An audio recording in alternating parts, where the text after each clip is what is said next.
Hello नमस्कार दोस्तों, study point 9 current affairs channel पे आप सभी का हार्दिक स्वागत है।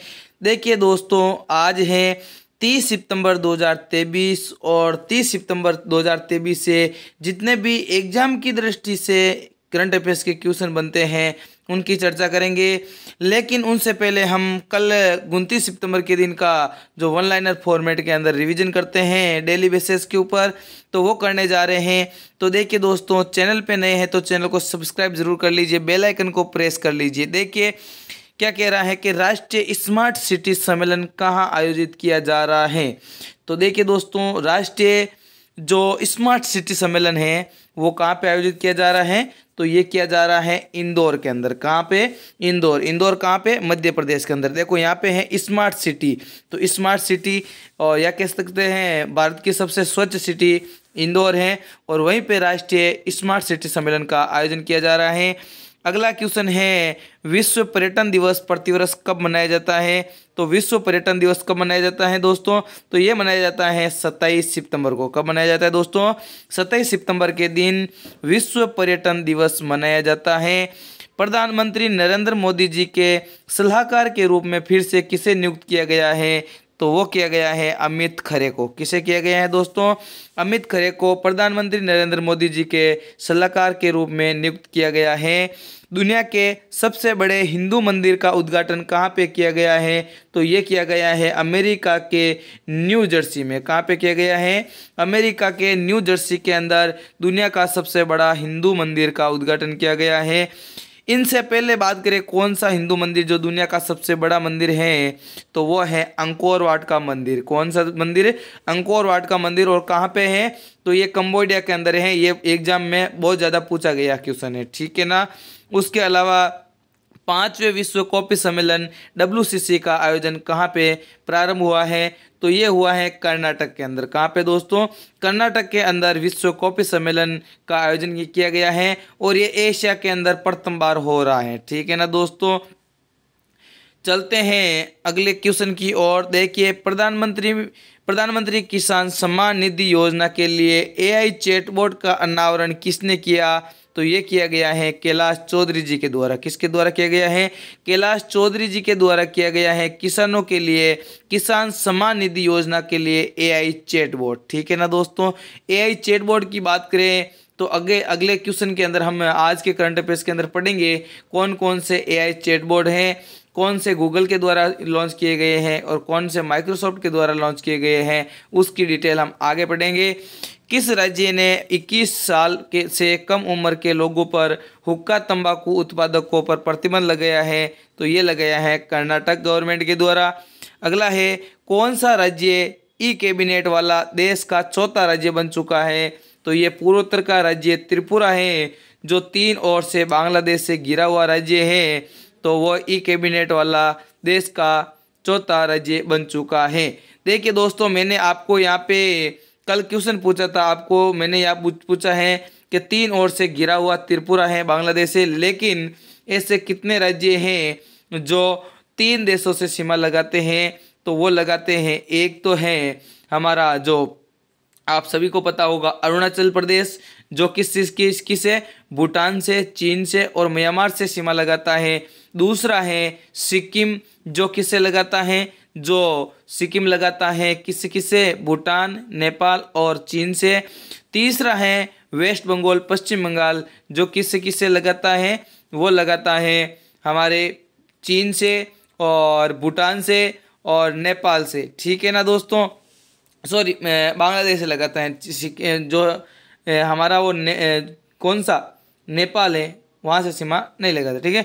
उसके बाद है किसे प्रतिष्ठित एकलव्य पुरस्कार से सम्मानित किया गया है, तो वो किया गया है पलक शर्मा जी के द्वारा। देखो दोस्तों, मैंने अभी जो बताया ना आपको जो किस से सीमा लगाता है, तो आप यदि ज्योग्राफी की हमारे सेशन के अंदर टोटल पढ़ना चाहते हो तो आप कमेंट बॉक्स के अंदर बताइए, और हम आपके कमेंट बॉक्स की प्रतीक्षा करेंगे। यदि आप कमेंट बॉक्स के अंदर बताओगे कि हमें ज्योग्राफी के लिए भी चाहिए इस प्रकार से, तो हम ज्योग्राफी के लिए भी तत्पर हैं और करेंगे आपके लिए कुछ। देखिए, भगत सिंह की 116वीं जयंती कब मनाई गई, तो ये मनाई गई है 28 सितंबर को। ठीक है दोस्तों, ये तो हो गया कल का रिवीजन। अब देखिए आज मोटिवेशन के साथ एक क्लास की शुरुआत करते हैं कि ज़िंदगी में कुछ भी आसान नहीं है, ज़िंदगी में कुछ भी आसान नहीं है, ना मेरा काम ना आपका काम, ना मेरा काम ना आपका काम, ना मेरा पढ़ाना और ना आपका पढ़ना, ये कोई ज़िंदगी में कुछ आसान काम नहीं है। लेकिन विजेता वही होता है जो मुश्किलों को तोड़ के आगे निकल जाता है। विजेता वही होता है जो मुश्किलों को तोड़ के आगे निकल जाता है। देखिए दोस्तों, अब आज की शुरुआत करते हैं क्लास की। आज की क्लास की शुरुआत करने से पहले देखिए ये पहला क्वेश्चन है आपके सामने, जिसकी हमने चर्चा भी की थी जो लास्ट क्लास के अंदर। लेकिन अब इसके अंदर एक नया क्वेश्चन है कि संयुक्त राष्ट्र महासभा जो यूएनजीसी है, यूनाइटेड नेशन जनरल असेंबली, इसके द्वारा 78वें क्षेत्र को भारत की ओर से किसके द्वारा संबोधित किया गया है? तो ये किया गया है हमारे विदेश मंत्री एस जयशंकर के द्वारा। किसके द्वारा?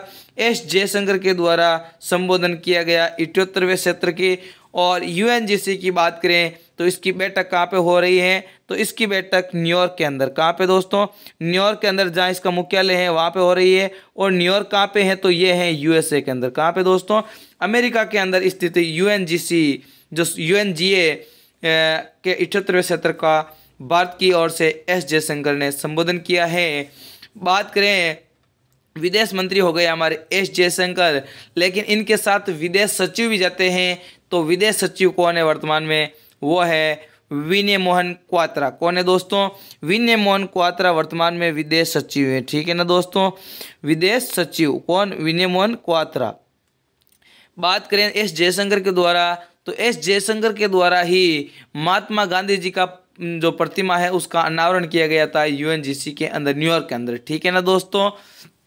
अब देखिए दोस्तों, यूएनजीसी क्या है? तो यूएनजीसी जो यूनाइटेड नेशन है उसके अंदर 6 इनके भाग हैं, अंग है। उनमें से एक अंग है जो महासभा है। कौन सा संघ है? महासभा एक और अंग है। ये इसके अंदर 78वें क्षेत्र की बैठक हो रही थी। अब ऑप्शन की चर्चा करें तो देखो यहाँ पे ऑप्शन के अंदर है नरेंद्र मोदी जी। तो नरेंद्र मोदी जी ने किस किस संगठन की अभी अध्यक्षता की है या पार्टिसिपेट किया है? तो देखिए दोस्तों, G7 कहाँ पे? जापान के अंदर। देखो इसके अंदर भारत अतिथि के रूप में गया था, क्योंकि G7 का भारत सदस्य नहीं है। ठीक है ना दोस्तों। तो G7 कहाँ पे? जापान के हिरोशिमा के अंदर आयोजित हुई थी। और इसके अलावा बात करें और एक संगठन की, तो एक संगठन है ब्रिक्स। कौन सा संगठन है? ब्रिक्स, जिसकी बैठक भी कहाँ पे हुई थी? इसकी बैठक जोहान्सबर्ग दक्षिण अफ्रीका के अंदर हुई थी। वहाँ पे भी नरेंद्र मोदी जी गए थे। उसके अलावा बात करें द्रौपदी मुर्मू जी की, तो द्रौपदी मुर्मू जी अभी हाल ही में गए थे। कहाँ पे? सूरीनाम के अंदर। कहाँ पे गए थे? सूरीनाम के अंदर। और सूरीनाम से लेकर आए सूरीनाम का सर्वोच्च सम्मान। बात करें स्मृति ईरानी जी की, तो स्मृति ईरानी जी वर्तमान में महिला एवं बाल विकास मंत्री हैं। और साथ में इनको और पदभार दिया गया है अल्पसंख्यक मंत्री का। किसका दिया गया है? अल्पसंख्यक मंत्री का दिया गया है। इनका वर्तमान संसदीय क्षेत्र है वो है अमेठी। कौन सा है? अमेठी संसदीय क्षेत्र है। अमेठी की बात करें तो कुछ दिनों पहले हमने एक फैक्ट्री की बात की थी, कोरवा फैक्ट्री। कौन सी फैक्ट्री? कोरवा फैक्ट्री। और इसके अंदर बन रही है AK-203। कौन सी? AK-203 राइफल्स बन रही है। AK-47 नहीं, AK-203 जो असोल्ट राइफल बन रही है। कहाँ पे? कोरवा फैक्ट्री अमेठी के अंदर। ठीक है ना दोस्तों। ये तो हो गई इस पूरे क्वेश्चन की चर्चा। उसके बाद बात करें यूएनजीसी, तो यूएनजीसी के 78वें क्षेत्र के जो प्रेसिडेंट है वो है डेनिस फ्रांसिस। कौन है? डेनिस फ्रांसिस है। यूएनजीसी का मुख्यालय न्यूयॉर्क अमेरिका के अंदर है। स्थापना हुई थी 1945 के अंदर, जब द्वितीय विश्व युद्ध समाप्त हुआ था। ठीक है ना। विदेश मंत्री एस जयशंकर ने 26 सितंबर 2023 को यूएनजीसी के 78वें क्षेत्र को संबोधित किया है। और उनके भाषण के दौरान सबसे पहले कहा था नमस्ते फ्रॉम भारत। ठीक है ना। ये वेरी इंपॉर्टेंट बनता है कि एस जयशंकर के द्वारा यूएनजीसी में भाषण के दौरान सबसे पहले कहाँ से शुरुआत की, तो ये की थी नमस्ते फॉरम भारत। नमस्ते फॉरम भारत से इनके भाषण की शुरुआत हुई थी और इसके अंदर भाषण के दौरान इन्होंने इंडिया की जगह भारत नाम लिया है। अंत इन्होंने रेफरेंस दिया है इंडिया दैट इज भारत, जहाँ इसका उल्लेख संविधान के कौन से आर्टिकल के अंदर, आर्टिकल 1 के अंदर इसका उल्लेख किया गया है। ठीक है ना दोस्तों, अब चलते हैं हम नेक्स्ट क्वेश्चन की ओर, क्वेश्चन नंबर 2 की ओर। उनसे पहले मैं आपको बता देना चाहता हूँ कि इस वीडियो की पीडीएफ और इस वीडियो की क्यूज आपको हमारा टेलीग्राम चैनल है daily current affairs study point 9, वहाँ पे मिल जाएगी। ये हमारा लोगो है इस चैनल का। देखो ये जो इस चैनल का लिंक है वो आपको वीडियो के डिस्क्रिप्शन के अंदर और कमेंट बॉक्स के अंदर पिन किया हुआ मिल जाएगा। ठीक है ना दोस्तों, चलते हैं अब सेकंड क्वेश्चन की ओर।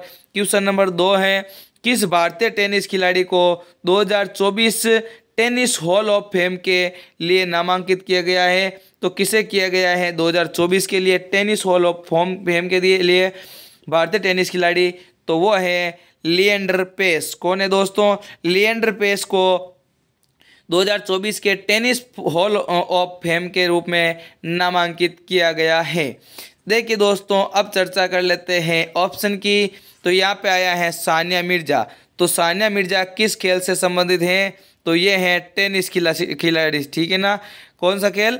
टेनिस से संबंधित हैं सानिया मिर्जा। मीराबाई चानू की बात करें तो मीराबाई चानू है वेट लिफ्टिंग या कह सकते हैं भारोत्तोलन। किससे संबंधित है? भारोत्तोलन से संबंधित है। और ये कहाँ की निवासी हैं? तो ये मणिपुर की रहने वाली है। कहाँ की रहने वाली है? मणिपुर की रहने वाली है। उसके अलावा बात करें नीरज चोपड़ा जी की, तो नीरज चोपड़ा जी हैं भाला फेंक से संबंधित और इनके भाला फेंक दिवस भारत के इनकी यादगार के अंदर ही भाला फेंक दिवस मनाया जाता है 7 अगस्त को। कब मनाया जाता है? 7 अगस्त को मनाया जाता है भाला फेंक दिवस। ठीक है ना दोस्तों, इनके द्वारा जो हंगरी के अंदर हुआ भाला फेंक के अंदर इन्होंने गोल्ड मेडल जीता है। कौन सा मेडल जीता है? गोल्ड मेडल जीता है। अब देखिए दोस्तों, क्वेश्चन नंबर 3 की ओर चलते हैं। क्वेश्चन नंबर 3 है, HDFC बैंक के प्रबंधक कौन बन गए हैं जिन्हें आरबीआई के द्वारा पुनर्नियुक्त किया गया है? देखिए दोस्तों, HDFC बैंक के जो प्रबंधक निदेशक है उनको आरबीआई के द्वारा पुनर्निर्वाचित किया गया है। वो कौन है? वो है शशिधरन जगदीशन। कौन है दोस्तों? शशिधरन जगदीशन है, जिनको HDFC बैंक के प्रबंधक निदेशक के रूप में वापस पुनर्नियुक्त किया गया है। ये है, आप इमेज के अंदर देख सकते हो HDFC बैंक के प्रबंधक निदेशक। इनके अलावा बात करें दिनेश कुमार खारा जी की, तो दिनेश कुमार खारा कौन है? तो ये SBI state bank of India के महानिदेशक हैं, कह सकते हैं। बात करें शक्तिकांत दास की, तो ये RBI जो भारत की सबसे बड़ी बैंक है, वित्तीय बैंक RBI के वर्तमान में गवर्नर के रूप में पदभार संभाल रहे हैं। ठीक है ना दोस्तों, देखिए दोस्तों, HDFC की बात आई है तो स्थापना इनकी इस कंपनी की हुई थी 1994 के अंदर। इस बैंक का मुख्यालय मुंबई के अंदर है। आरबीआई इसको रेगुलेट करती है, तो रिजर्व बैंक ऑफ इंडिया। स्थापना जो आरबीआई की 1 अप्रैल 1935 और आरबीआई का मुख्यालय भी मुंबई के अंदर है। वर्तमान में आरबीआई के गवर्नर 25वें हैं शक्तिकांत दास। ठीक है ना, प्रथम गवर्नर की बात करें तो ओस्मान स्मिथ हो जाएंगे। पहले भारतीय गवर्नर की बात करें तो वो हो जाएंगे CD देशमुख। ठीक है ना दोस्तों, HDFC बैंक ने कहा कि रिजर्व बैंक ने जगदीशन की पूर्ण नियुक्ति को मंजूरी दे दी गई है। उनका कार्यकाल 27 अक्टूबर से बढ़ा के 3 वर्ष तक कर दिया गया है। ठीक है ना दोस्तों, देखिए दोस्तों, सेशन पसंद आ रहा है तो सेशन को लाइक कर दीजिए, दोस्तों के साथ शेयर कर दीजिए और हमारे मोटिवेशन के लिए एक प्यारा सा कमेंट जरूर कीजिए। चैनल पे नए हैं और चैनल को अभी तक सब्सक्राइब नहीं किया तो चैनल को सब्सक्राइब कर लीजिए, बेल आइकन को प्रेस कर लीजिए ताकि आने वाले वीडियो की नोटिफिकेशन आपको सबसे पहले मिल सके। वीडियो को आखिर तक जरूर देखिए, आखिर तक बने रहेंगे तो आपका करंट और स्टैटिक जीके बहुत ज़्यादा मजबूत हो जाएगा, ये मैं गारंटी लेता हूँ। ठीक है ना दोस्तों, क्वेश्चन नंबर 4 की ओर चलते हैं। क्वेश्चन नंबर 4 है, हाल ही में जारी ग्लोबल इनोवेशन इंडेक्स 2023 रैंकिंग में भारत किस स्थान पे है? तो ग्लोबल इनोवेशन इंडेक्स 2023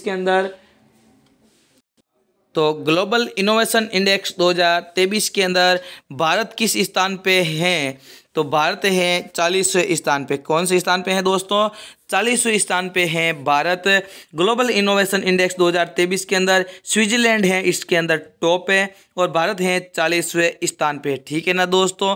ऑप्शन की भी चर्चा कर लेते हैं। देखिए दोस्तों, हम इमेज के माध्यम से आपके सामने लेके आते हैं ताकि आपके अंदर इमेज फिट हो जाए, दिमाग के अंदर ऐसी फिट हो जाए कि एग्जाम के अंदर आते ही आप इमेज के थ्रू बात देख सकते हो कि यह इसका सही आंसर होने वाला है। देखिए दोस्तों, 161वां, तो भारत इसके अंदर 161वां कौन सा स्थान किस इंडेक्स के अंदर है? तो प्रेस फ्रीडम इंडेक्स के अंदर भारत 161वें स्थान पे है और नॉर्वे है वो इसके अंदर फर्स्ट स्थान पे है। ठीक है ना। मैं यहाँ पे आपको जो फर्स्ट है वो लिखूंगा और यहाँ पे जो रैंकिंग लिखी हुई है वो है भारत से संबंधित। ठीक है ना दोस्तों। मैं ऑप्शन इस प्रकार से लेकर आता हूँ ताकि हर ऑप्शन की चर्चा डिटेल से हो सके। देखो 126 की बात करें तो भारत हैप्पीनेस इंडेक्स के अंदर 126वें स्थान पे है और इसके अंदर फर्स्ट स्थान की बात करें तो वो है फिनलैंड। कौन सा है? फिनलैंड फर्स्ट स्थान के ऊपर है। उसके बाद बात करें 80वें स्थान पे तो हेनले पासपोर्ट इंडेक्स के अंदर भारत है 80वें स्थान पे। इसके अंदर बात करें टॉप पे कौन है तो वो है सिंगापुर। कौन सा है? सिंगापुर इसके अंदर टॉप पे है। आया समझ में आपको? देखिए, ग्लोबल इनोवेशन इंडेक्स 2023 के अंदर भारत 40वें स्थान पे हैं। इसके अंदर प्रथम स्विट्जरलैंड है। और बात करें हैं हम प्रेस फ्रीडम इंडेक्स के अंदर तो नॉर्वे फर्स्ट पे है, भारत 161वें स्थान पे है। हैप्पीनेस इंडेक्स की बात करें तो फिनलैंड फर्स्ट स्थान पे है, भारत 126वें स्थान पे है। हेनले पासपोर्ट इंडेक्स की बात करें तो सिंगापुर फर्स्ट स्थान पे है, 80वें स्थान पे भारत है। ठीक है ना दोस्तों। अब हम नेक्स्ट क्वेश्चन भी आपको इसी प्रकार से जो रैंकिंग के माध्यम से कह सकते हैं, रैंकिंग या फिर कह सकते हैं सूचकांक से संबंधित लेके आए हैं ताकि हम आपको एक क्वेश्चन के अंदर 4 नहीं 5 उसके अंदर 5 इसके अंदर आपके 10 इंडेक्स कंप्लीट हो जाएंगे और यही 10 जो इंडेक्स हैं एग्जाम के अंदर सर्वाधिक पूछे जाते हैं। ठीक है। क्वेश्चन नंबर 5 है, हाल ही में जारी वर्ल्ड टैलेंट रैंकिंग रिपोर्ट 2023 के अनुसार भारत किस स्थान पे रहा है? तो भारत कौन से स्थान पे रहा है? यहाँ पे इमेज थोड़ी सी मिस्टेक हो गई, 2019 की लग गई, लेकिन दोस्तों इसके अंदर वर्ल्ड टैलेंट रैंकिंग के अंदर भारत रहा है हमारे जो 56वें स्थान पे। कौन से स्थान पे? 56वें स्थान पे रहा है हमारा भारत। ठीक है ना दोस्तों।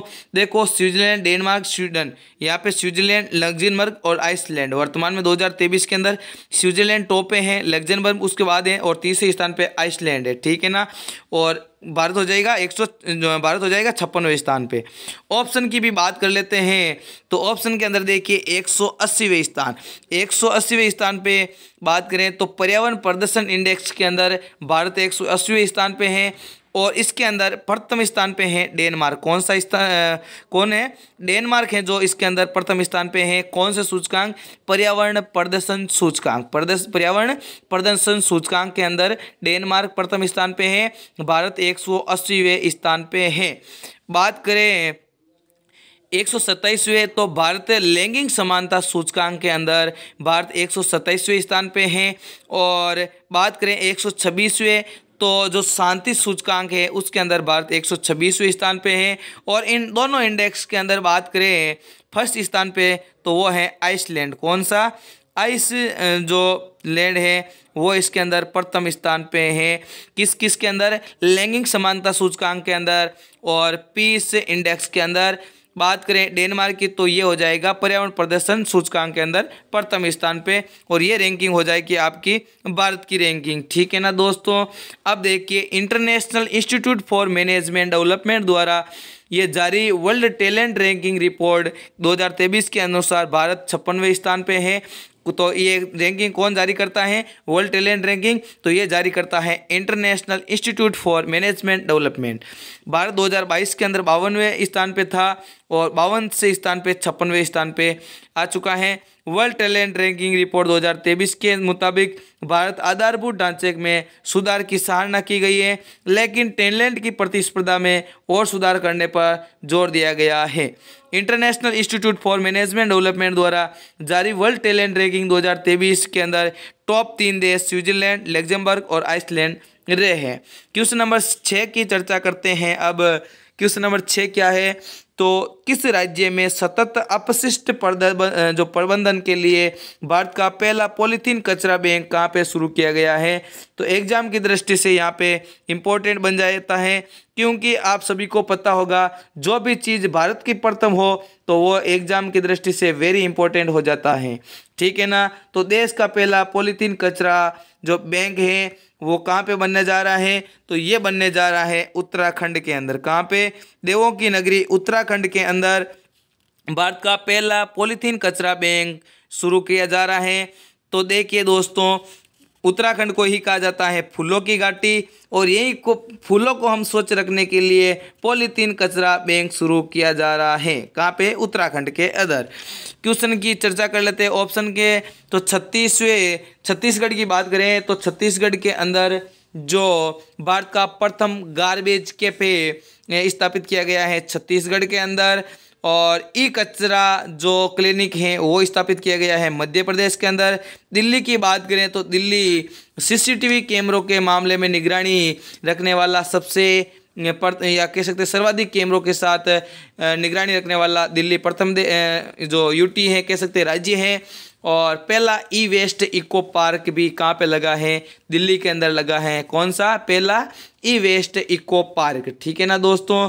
अब देखो उत्तराखंड की बात आई है तो उत्तराखंड की राजधानी हो जाएगी देहरादून। मुख्यमंत्री पुष्कर सिंह धामी, और वर्तमान में वहाँ के राज्यपाल है उत्तराखंड के गुरमीत सिंह। नेशनल पार्क की बात करें उत्तराखंड की तो देखिए Jim Corbett national park, Rajaji national park, Nanda Devi national park, ये प्रमुख उद्यान है। कहाँ पे, नेशनल पार्क है उत्तराखंड के अंदर। उत्तराखंड के अंदर ही भागीरथी नदी के ऊपर बना हुआ बांध है टिहरी बांध, ठीक है ना, जो भारत का सबसे ऊंचा बांध है टिहरी बांध। उत्तराखंड में देहरादून कैंट बोर्ड ने सतत अपशिष्ट प्रबंधन के लिए भारत का पहला पॉलीथीन कचरा बैंक की शुरुआत की है। इन कचरा बैंकों का प्राथमिक उद्देश्य क्या रहने वाला है, तो वो रहने वाला है अपशिष्ट प्रबंधन और आय सर्जन करना, ठीक है ना दोस्तों। अब क्वेश्चन नंबर 7 की ओर चलते हैं। क्वेश्चन नंबर 7 क्या कह रहा है, तो देखिए पहली वैश्विक हल्दी सम्मेलन का आयोजन कहाँ पे आयोजित किया जा रहा है। तो यहाँ पे देखो पहली ही बार आया है, तो पहली बार के कारण ये वेरी इंपॉर्टेंट बन जाता है कि पहली वैश्विक हल्दी सम्मेलन का आयोजन कहाँ पे किया गया है। तो ये किया गया है मुंबई के अंदर, महाराष्ट्र की राजधानी मुंबई, और मुंबई के अंदर पहली बार वैश्विक हल्दी सम्मेलन का आयोजन किया गया है, ठीक है ना दोस्तों।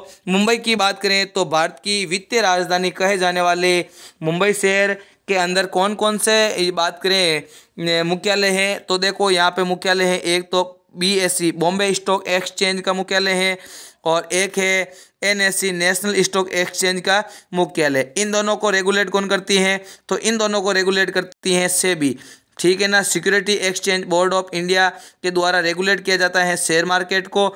और इसका मुख्यालय भी कहाँ पे हो जाएगा, इसका सेबी का मुख्यालय भी मुंबई के अंदर हो जाएगा। वर्तमान में आप सभी को पता होगा सेबी की अध्यक्ष हैं वो है माधुरीपुरी बुच, ठीक है ना। इसके साथ साथ ही बैंकों को रेगुलेट करने वाली आरबीआई का मुख्यालय भी कहाँ पे है, मुंबई के अंदर है, ठीक है ना दोस्तों। अब ऑप्शन की बात करें तो दिल्ली की बात करें तो यहाँ पे हुई है G20 की बैठक, और बात करें संभाजी नगर की, यहाँ पे हुई थी W20 की बैठक, वुमेन 20 की बैठक। उसके बाद गोवा की बात करें तो यहाँ पे होने जा रहे हैं 37वें नेशनल गेम्स, ठीक है ना, 37वें राष्ट्रीय गेम्स का आयोजन गोवा के अंदर आयोजित किया जा रहा है, ठीक है ना दोस्तों। अगला क्वेश्चन है क्वेश्चन नंबर 8, विश्व हृदय दिवस कब मनाया जाता है। विश्व हृदय दिवस कब मनाया जाता है दोस्तों, तो ये मनाया जाता है 28 सितंबर को। कब मनाया जाता है, 29 सितंबर को मनाया जाता है, ठीक है ना। 28 सितंबर मैंने याद दूसरा आ गया, ठीक है, अभी बताता हूँ आपको। तो वर्ल्ड जो हार्ट डे है वो मनाया जाता है 29 सितंबर को। कब मनाया जाता है दोस्तों, 29 सितंबर के दिन मनाया जाता है विश्व हृदय दिवस। 28 सितंबर की बात करें तो यहाँ मनाया जाता है आपको जो विश्व रेबीज दिवस मनाया जाता है, ठीक है ना, मुझे दिमाग में ये आ गया, विश्व रेबीज दिवस, ठीक है ना। इसके अलावा 27 सितंबर की बात करें तो 27 सितंबर को मनाया जाता है कौन सा दिवस, तो देखो 27 सितंबर को दिवस नहीं मनाया जाता, लेकिन 25 दिसंबर को जो सितंबर है उस दिन मनाया जाता है नेशनल वाटर डे, ठीक है ना। नेशनल पर्यटक दिवस और विश्व फेफड़ा दिवस मनाया जाता है 27 सितंबर के दिन, ठीक है ना दोस्तों। अब बात करें इसकी वर्ल्ड हेल्थ जो हार्ट डे है उसकी, तो इस बार की थीम है दिल का प्रयोग करो और दिल को जानो, और इस दिवस का आयोजन वर्ल्ड हार्ट फेडरेशन के द्वारा किया जाता है। उद्देश्य क्या होता है, तो दुनिया भर के लोगों में कार्डियोवेस्कुलर डिजीज, सीवीडी, दिल की बीमारियां, हार्ट डिजीज और स्ट्रोक्स के बारे में जानकारी फैलाना और जागरूक करना इसका उद्देश्य है, क्योंकि सर्वाधिक वर्तमान में हार्ट अटैक के कारण मृत्यु होती है। क्वेश्चन नंबर 9 की चर्चा करें तो कौन सी कंपनी भारत में भूकंप चेतावनी सेवा शुरू करने जा रही है। तो भारत के अंदर भूकंप चेतावनी सेवा शुरू करने जाने वाली कौन सी कंपनी है, तो ये हो जाएगी गूगल। कौन सी कंपनी हो जाएगी, गूगल कंपनी है, जिसके द्वारा भूकंप आने से पहले ही आपके मोबाइल के अंदर अलर्ट दे दिया जाएगा और भारत में जल्द ये लॉन्च करेगा सिस्टम, ठीक है ना। ये क्या करेगा, जो देखो भूकंप की तीव्रता किस में मापी जाती है, तो ये भूकंप की तीव्रता मापी जाती है सिस्मोग्राफ के अंदर, और उसे दर्शाने के लिए सिस्मोग्राफी का काम लिया जाता है। देखिए दोस्तों, ये मोबाइल के अंदर भी चिप लगाए जाने की बात हो रही है कि भारत के अंदर भूकंप चेतावनी सेवा शुरू की जा रही है, किसके द्वारा, गूगल के द्वारा, ठीक है ना। तो गूगल की बात आई है, तो गूगल में ना भी बात पहले क्वेश्चन आया था AI चैटबॉट, किसका, AI चैटबॉट का क्वेश्चन आया था। तो AI चैटबॉट की बात करें तो गूगल के द्वारा लॉन्च किया गया है जो AI चैटबॉट है वो है बार्ड। कौन सा, बार्ड। उसके अलावा बात करें माइक्रोसॉफ्ट के द्वारा जो AI की लॉन्च किया गया है चैटबॉट, वो है जुगलबंदी। कौन सा, जुगलबंदी। तो ये दोनों क्वेश्चन आपके वेरी इंपॉर्टेंट बन जाते हैं, ठीक है ना दोस्तों, आपके दोनों क्वेश्चन वेरी इंपॉर्टेंट बन जाते हैं। चलते हैं आज के लास्ट क्वेश्चन की ओर। उनसे पहले इस क्वेश्चन से रिलेटेड बात कर लेते हैं। गूगल की स्थापना 1998 के अंदर, वर्तमान में यहाँ के CEO हैं सुंदर पिचई, और इसका मुख्यालय की बात करें तो अमेरिका के कैलिफोर्निया के अंदर गूगल का मुख्यालय स्थित है। गूगल भारत के एक भूकंप चेतावनी सेवा शुरू करने जा रहा है, जो भूकंप की तीव्रता का पता लगाने के लिए एंड्रॉयड स्मार्टफोन में लगे सेंसर का उपयोग करेगा। गूगल ने नेशनल डिजास्टर मैनेजमेंट अथॉरिटी जो NDMA है और राष्ट्रीय भूकंप विज्ञान केंद्र नेशनल सेंटर फॉर सेनिमोलॉजी जो NSE है उसके परामर्श से भारत में एंड्रॉयड भूकंप चेतावनी सेवा शुरू करने जा रहा है, ठीक है ना। अब आज के लास्ट क्वेश्चन की ओर चलते हैं।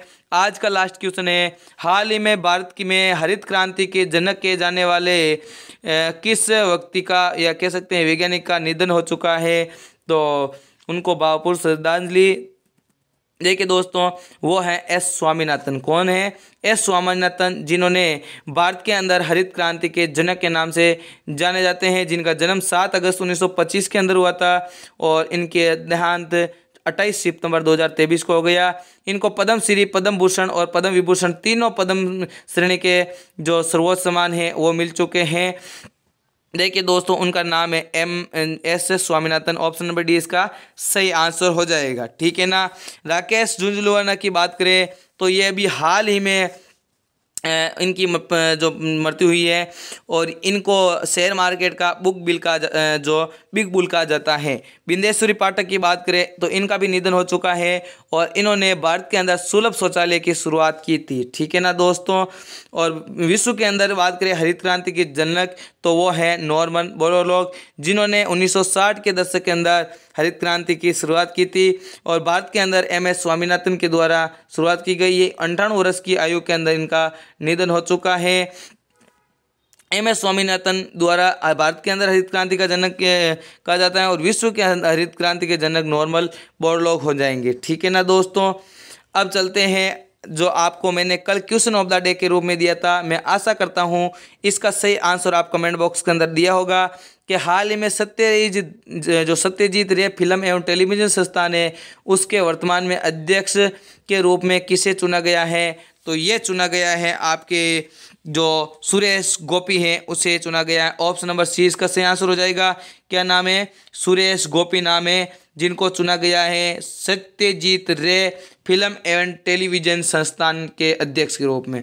अब आज के लिए आपके क्वेश्चन ऑफ द डे है, हाल ही में भारतीय मूल की किस लेखिका को पहला उपन्यास वेस्टर्न लैंड बुकर पुरस्कार 2023 के लिए चुना गया है? इसका सही आंसर आप कमेंट बॉक्स के अंदर बताइए। सही आंसर मैं आपको कल की क्लास के अंदर बताऊंगा।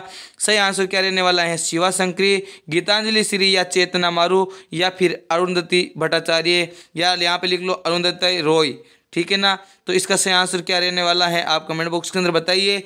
आज के लिए बस इतना है। यदि वीडियो पसंद आए तो वीडियो को लाइक कर दीजिए, दोस्तों के साथ शेयर जरूर कर दीजिए, और हमारे मोटिवेशन के लिए या फिर आपके कोई भी क्यूरी हैं आपके इस क्लास से संबंधित या अदर क्लास से संबंधित, तो आप हमारे कमेंट बॉक्स के अंदर बताइए।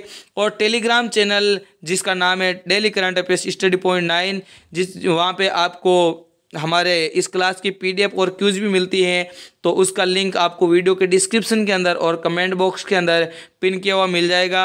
आप वहाँ से ज्वाइन कर सकते हो। तो अपनी तैयारी को और मजबूत करते रहिए और चैनल को सब्सक्राइब कर दीजिए, बेल आइकन को प्रेस कर दीजिए। मिलते हैं नेक्स्ट वीडियो के अंदर नए जोश नए जुनून के साथ। Thank you. जय हिंद, जय भारत।